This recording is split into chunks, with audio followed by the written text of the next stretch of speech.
di antara Pak Joko Widodo dan juga Mas AHY ini seringkali ada yang tidak ingin hubungannya baik gitu.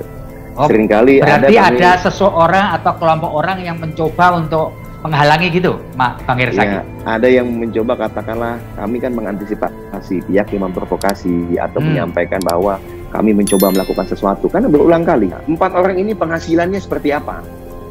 Ya, kalau Yusril meminta 100 miliar kepada kami, sekarang kami tanya, Yusril meminta berapa kepada mereka? Ya, apalagi Yusril menegaskan ini profesional. Nah, beliau udah sampaikan ini advokat profesional, kata beliau, tidak ada urusan dengan politik katanya, ya kan? Gitu. Sindir menyindir antara Demokrat kubu AHY dengan Muldoko sepertinya tak akan berhenti.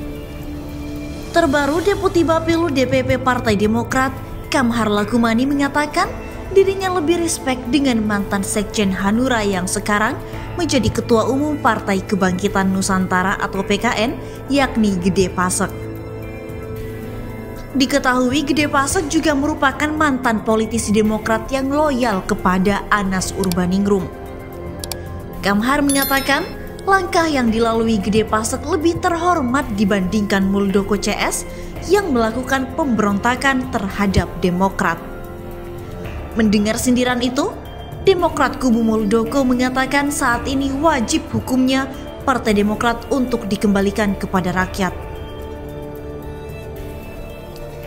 Dilansir dari detik.com Jakarta, kubu Muldoko membalas sindiran Partai Demokrat soal munculnya parpol baru, yakni Partai Kebangkitan Nusantara. Jubir kubu Muldoko Muhammad Rahmat menilai Demokrat tak konsisten soal kemunculan partai baru.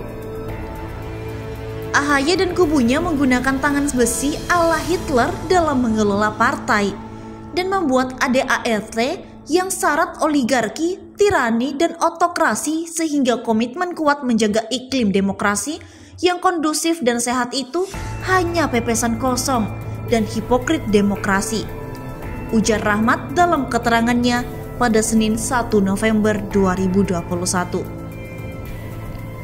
Rahmat merespon pernyataan Kepala BAM Kostra Partai Demokrat Herzaki Mahendra Putra yang menyebut Demokrat menyambut baik parpol baru.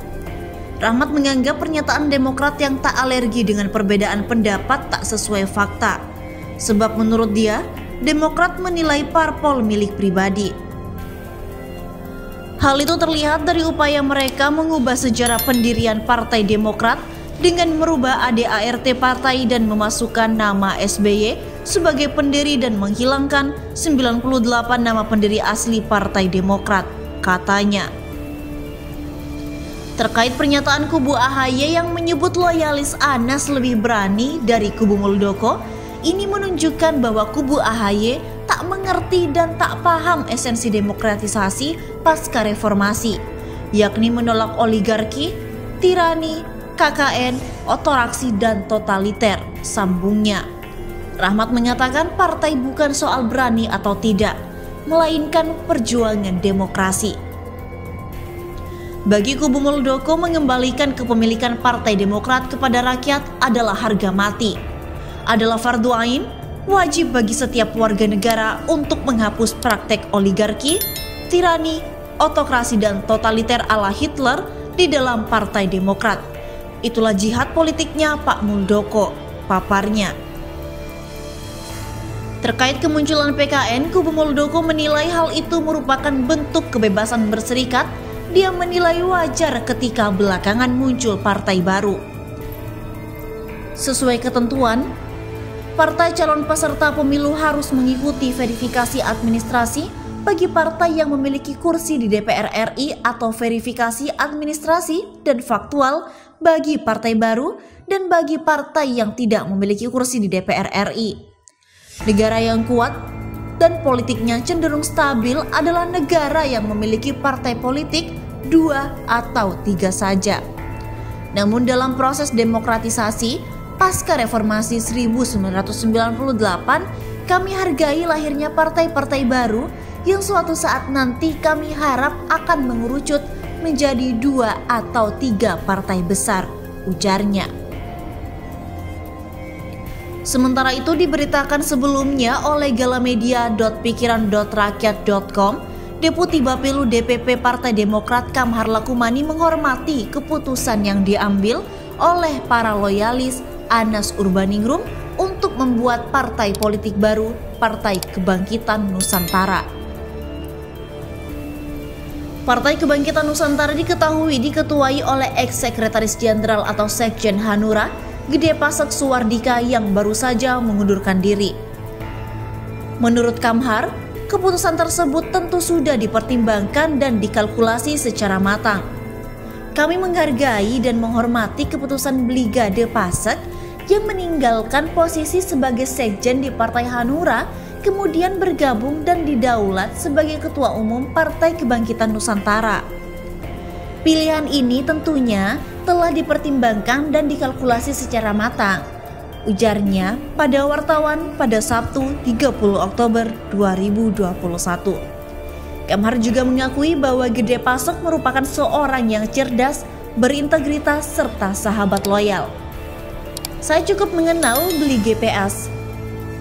Selain cerdas dan berintegritas, juga sahabat yang loyal. Tuturnya, kata Kamhar, keputusannya merupakan pilihan terhormat. Pindah partai politik adalah pilihan yang sah dan legal ketika memilih berjuang dan mengabdi melalui jalan politik. Apalagi mendirikan partai politik baru, itu pilihan jalan yang terhormat. Kami respect dengan politisi-politisi seperti ini, imbuhnya.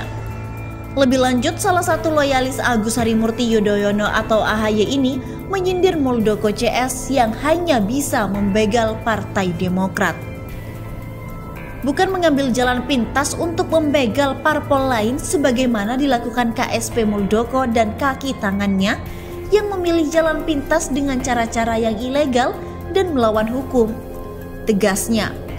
Kamhar pun meminta Muldoko untuk belajar banyak dari Gede Pasek agar bisa menempuh cara-cara kesatria, terhormat dan bermartabat.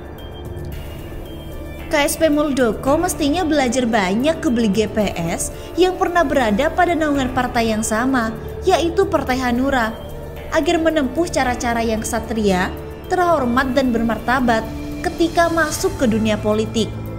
Bukan malah sebaliknya, mempertontonkan arogansi dan melabrak semua aturan dan kepatutan. Itu gaya politik feodal yang kontraproduktif dengan demokrasi, pungkasnya. Sebagaimana diketahui, Gede Pasek menyatakan mundur dari jabatannya sebagai Sekretaris Jenderal DPP Partai Hanura pada Kamis 28 Oktober 2021. Mantan politisi Partai Demokrat yang dikenal loyal terhadap Anas Urbaningrum ini menyampaikan pengumuman kemundurannya melalui akun media sosial Facebook pribadi. Gede Pasek menyebut dirinya membutuhkan tempat pengabdian baru untuk mencurahkan gagasan politiknya. Sebab berpolitik adalah bagaimana menjalankan ide dan gagasan politik secara maksimal, sehingga jika itu tak bisa berjalan, maka perlu ladang pengabdian baru dilakukan, ungkap Gede Pasek dikutip Galamedia dari Antara pada Kamis 28 Oktober 2021.